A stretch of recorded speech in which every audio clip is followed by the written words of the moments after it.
It's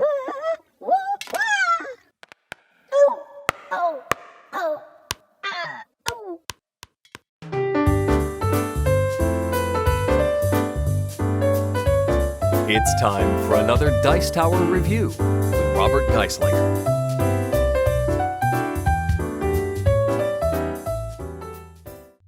Outside of my normal, longer games, I do occasionally enjoy a lighter game with a cute theme to it. Well, today I'm going to take a look at a game where some animals are going to be trying to collect their treats before anyone else.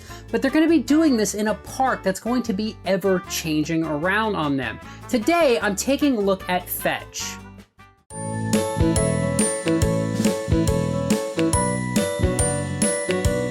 So here we're taking a look at Fetch. This is a game where you're going to be one of these cute little animals in a park that seems to be changing a lot and trying to get your particular item back to your home.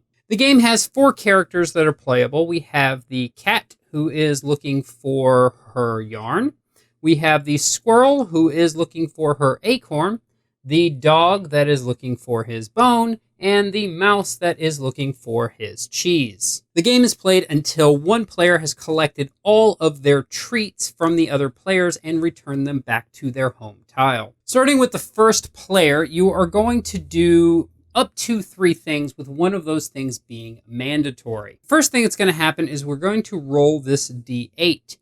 And that's going to determine which row or column we get to either shift or rotate. Now, since this is a D8, you will need to keep in mind that it's numbered as such. 1, 2, 3, 4, 5, 6, 7, 8, and the same rules go here. So the first row or column is 1 or 5. So here we rolled a 1, so we're going to either be able to do this row or this column. So we could either shift this row down 1 or up 1, or this one left or this one right in here. And from then, we're going to do like this. So let's say we decide to move this one down. This tile will come back in. We also could have instead decided to rotate this one. And if you rotate, you must rotate all the tiles in the exact same direction. The home tiles are never moved in the game. After this, you can optionally decide if you wish to rotate a tile anywhere on the game board. So I could perhaps decide to rotate this tile as such. Now, I happen to be in this row, but it could have been anywhere. The last thing that you can do on your turn, that is again another optional thing, is you may move up to 2 tiles. And in following that, you're going to be able to move out of any tile that has an arrow out. So the dog here could move onto this tile and then could move onto this tile.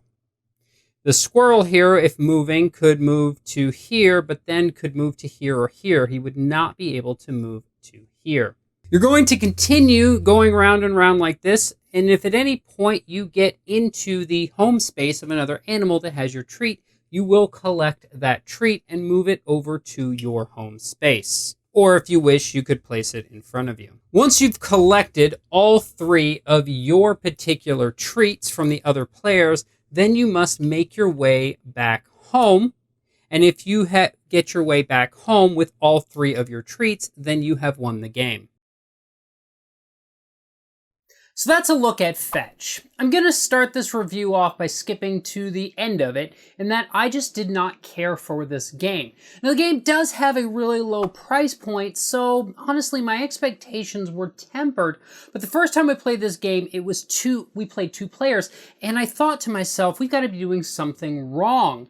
And so I checked in the rule book, and everything seemed right, so I went to the forums to check again. And it turns out that there is something in the rule book that is very confusing when you first look at it, and that is how a column moves. It seems pretty self-explanatory that a row would move this way, but when you're looking at the rulebook for a whole column, it seems like you're picking up the whole column and moving it, and that gets very finicky and very fiddly, and it felt weird. But looking on the forums, we found a post from the designer that did state that we actually were supposed to do it the way I showed you in the overview, and that helped to eliminate some of the fiddliness of the game, but the game still just wasn't fun, and it felt really random to me. So tried it 4 players. Now the game felt a little more challenging at 4 players, but it still just wasn't working for me. And the first problem I have in the game is that D8. I'm not sure the purpose of it. First off, it seems like a D4 would have made more sense since it's 1, 2, 3, 4. So instead of doing that weird 1 in 5 as 1, that just seemed really awkward when a D4 would have eliminated that. But beyond that, the rules also don't state from what angle you're supposed to be counting that. Is it always from the same corner as 1, or does it depend on where you're sitting at the table? But at the end of the day, does it really matter because it's super random?